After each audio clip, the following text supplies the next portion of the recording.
আমরা এমন গান করব, এমন গান আপনাদের উপহার দেব যেন আস্তে আস্তে বাংলাদেশের গান এমনভাবে উপস্থাপন করা হয় যেন পৃথিবীর যে কোনো প্রান্তে গানটা, মিউজিক ভিডিওটা দেখলে মনে হয় বাংলাদেশ থেকে ওয়ার্ল্ড স্ট্যান্ডার্ড যেরকম সিনেমা হচ্ছে, বাংলাদেশ থেকে ওয়ার্ল্ড স্ট্যান্ডার্ড গান হচ্ছে।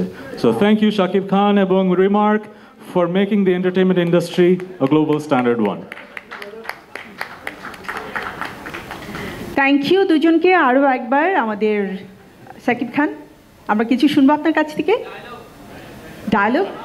আমি তো মাইক্রোফোন হাতে দেখলেই চিন্তা করি নতুন কি আসছে। Thank you everyone. অনেক বেলা হয়েছে, একটু পরে কিন্তু সবাই চিল্লাচিল্লি করবে। সবার ক্ষুধা লেগেছে? আমাকে দেখলেই হবে? ওকে, এখন তো দুজনকে একসাথে দেখছো, তাহলে আজকে লাঞ্চ ক্যান্সেল? পেট ভরে গেছে। আর একটু আগে বললো তো আমার খরচটা বেঁচে যেত ভাই।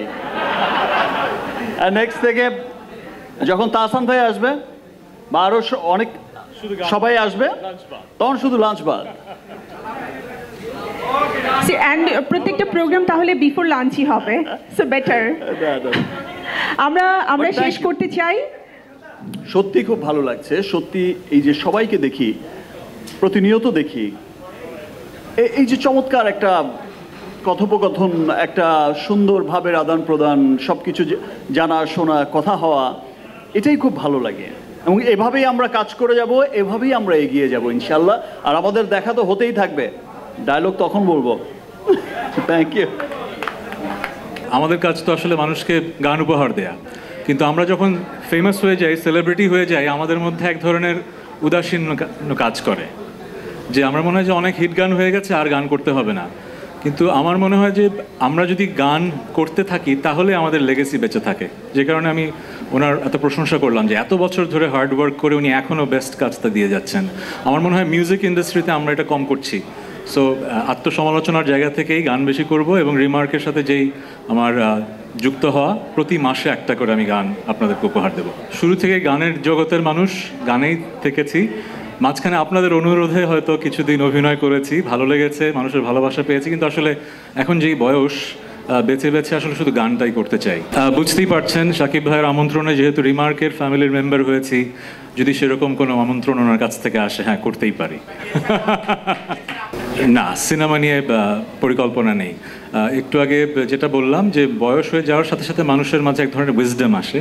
আমার মাঝে যেটা ধারণা, আমাকে এত বছর 25 বছর ধরে কাজ করছি, গানে মানুষ যে ভালোবাসাটা দিয়েছে সেটা আসলে দুষ্প্রাপ্য, আমি সেটাই ধরে রাখতে চাই। যেটা হয় কি, এক একটা কাজ এক একটা সময়কে ধরে রাখে। সো নীলপরি নীলাঞ্জনা, মনসুবা জাংশন, মনফরিংয়ের গল্প, ওই সময়টা কিন্তু একটা সময় ছিল যখন বাংলাদেশের মানুষের মনে রোম্যান্টিক নাটকের ক্ষুধা ছিল। সো শিহাব শাহিন, আমরা যারা যেই টিমটা ছিলাম, আমরা ওই ক্ষুধাটা মেটাতে পেরেছি। এরপরে কিন্তু একটা সময় আসলো যখন মানুষ ভাবলো যে অনেক রোম্যান্টিক নাটক হয়ে গেছে, এখন থ্রিলার দেখতে চায়। এখন দেখবেন ওটিটিতে শুধু থ্রিলার বেস কাজ হচ্ছে। সো প্রত্যেকটা সময়ের একটা আবেদন থাকে। এখন যেহেতু সেই সময়টা যাচ্ছে, সেরকম কাজ হচ্ছে। আবার একটা সময় থ্রিলারেও মানুষ হয়তো বোর্ড হয়ে যাবে, তখন আবার হয়তো রোম্যান্টিক নাটকের চাহিদা হবে, তখন আবার হতে হবে। আমরা যারা কাজ করি, আমরা তো খারাপ কাজ কখনো করতে চাই না, আমরা ভালো কাজ করতে চাই। কিন্তু মানুষের টেস্ট প্রোফাইল, রুচি তো ভিন্ন রকম হয়। আপনি 18 কোটি 20 কোটি মানুষের সবাইকে তো এক জিনিস পছন্দ করাতে পারবেন না। যেরকম গত পরশুদিন আমার একটা গান রিলিজ পেয়েছে, গানটার নাম হচ্ছে ভুলে যাব। যেই কোম্পানিটা গানটা প্রডিউস করেছে তারা গ্লোবাল স্ট্যান্ডার্ডে করতে চেয়েছে বলে ল্যাটিন আমেরিকার একজন ডিরেক্টরকে, স্বনামধন্য ডিরেক্টরকে হায়ার করেছে। হলিউড হিলসে একটা ম্যানশনে ভিডিও করা হয়েছে, অসাধারণ ভিডিও হয়েছে। কিন্তু আমার যারা একদম রোম্যান্টিক স্যাড গান শুনে অভ্যস্ত, তারা বলছেন যে এই ধরনের গান আপনি কেন করলেন।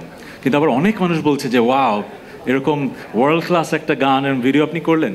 সো আমরা আসলে ভালো খারাপ কি সেটা জাজমেন্ট দেওয়ার মানুষ না, আমরা সৃষ্টিশীল মানুষ, আমরা সৃষ্টি করব। আপনারা দর্শক শ্রোতারা যেটা ভালোবাসবেন সেটা টিকে যাবে, যেটা ভালোবাসবেন না সেটা হারিয়ে যাবে।